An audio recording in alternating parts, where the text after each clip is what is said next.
The new teacher let every student leave class early. Parents didn't understand until Friday. Roland Ashford stood in the doorway of the classroom and said, "You've let 6 kids walk out of this room 10 minutes early every single day this week, and I want an explanation before this goes any further." Nadia Coleman stood by her desk, a small handwritten list of 6 names folded in her palm, her classroom otherwise still and quiet around her. Behind her, a few remaining students packed their bags, glancing between the 2 adults. This wasn't the end of anything. This was the moment right before that list of names turned Nadia Coleman's whole week inside out, and nobody in that classroom knew it yet. A voice cut in, quick and puzzled, the kind that talks over the cold open before it's earned the silence. 6 kids, every day, 10 minutes early. Something's going on here, and we need to know what. Nadia had taught at that school for 2 years, the same halls her own mother, Odessa Coleman, had walked as a student decades earlier, before the district rezoned the neighborhood twice over.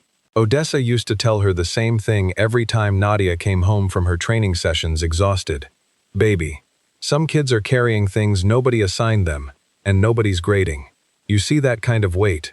You don't wait for permission to help carry it." Nadia believed her.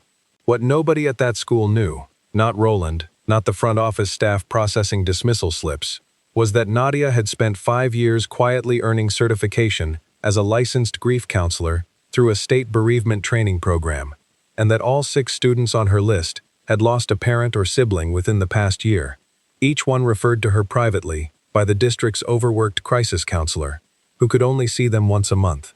She kept her certification folder locked in her desk drawer. A teacher dismissing a few kids early draws less attention than a woman quietly running the only weekly grief support circle those 6 children had access to. The first rung came the next morning.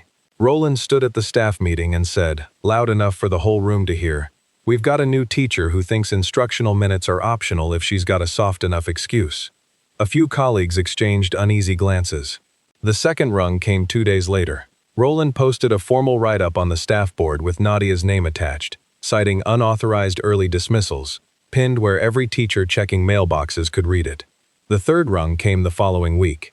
Roland called a parent of one of the 6 students without speaking to Nadia first, implying she was pulling children out of class for unclear reasons, sparking a wave of confused and worried calls to the front office from parents who'd never been told anything at all. The fourth rung came on a Friday morning. A handful of parents gathered in the front office after Roland asked them in for what he called a transparency meeting. Roland stood in front of them and said, "This teacher has been removing your children from instructional time without district approval, and I'm recommending her suspension effective today." Loud enough for Nadia, standing in the doorway, to hear every word.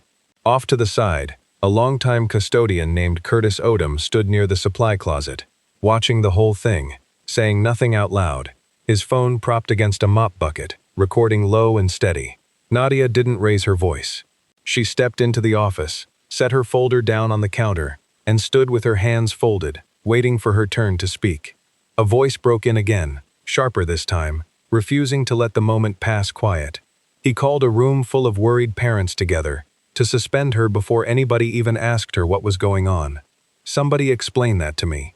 Just then, Denise Okafor, the district's director of student wellness services, walked into the office. She'd been on her way to observe the very support group Nadia ran, a program Denise herself had quietly approved and funded through a district grief support pilot grant months earlier, one Roland had never been informed of because it operated under a confidentiality protocol, protecting grieving students from being singled out. Roland turned to her, still holding his clipboard, and said the whole arrangement was clearly unauthorized, a discipline matter, nothing more. Officer Okafor didn't raise her voice. She asked one question. "Where is the district's approval file for this dismissal protocol?" Curtis Odom stepped forward from the supply closet, phone already in hand, and played the footage. Roland's own voice, unmistakable, announcing Nadia's suspension to a room of parents before she'd said a single word in her own defense, time-stamped minutes earlier. Roland's expression didn't move for a second longer than it should have. Officer Okafor opened her folder and said, "This program was approved and funded by my office 6 months ago, specifically because this district doesn't have enough grief counselors to meet demand. Ms. Coleman has been running it exactly as designed, and every one of these families signed a confidentiality agreement to protect their children. By the following Monday, The district had opened a formal review of Roland's conduct, and he was placed on administrative leave pending it. His name pulled from the staff board, the same way Nadia's write-up had been pinned there days before. The office administrator, who had allowed Roland to call parents directly, without verifying the program first, was quietly reassigned within the month. Roland was made to stand in that same front office, in front of Officer Okafor, Curtis, and the gathered parents, and say, "I'm sorry if my concerns were premature." It was the kind of apology that apologized to no one at all. Nadia, asked if she had anything to add, looked at him and said only, "You didn't stop a program. You just made the district explain to these parents what their kids actually needed," and turned to the parents still waiting, ready to finally tell them everything. 6 months later, that district-funded grief support circle had grown to 3 full groups across the school, each led by a counselor trained under the same program Nadia had quietly pioneered.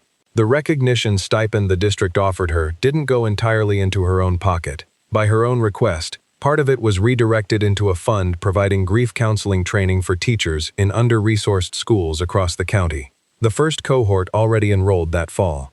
Odessa Coleman sat in the back of the room the day the program was formally named in her daughter's honor, hands folded in her lap, watching a daughter she'd raised on one instruction finally recognized for carrying what nobody had assigned her to carry. A voice closed it out, warm now, no longer sharp. "Look, this one's fiction. All of it, made up front to back. But you know how many real kids are carrying something heavy that nobody at school even knows about. So here's the actual question. If your kid's teacher was doing something you didn't understand, would you have asked why first, or assumed the worst like that office almost did? Tell me in the comments. Like this if you'd have asked first.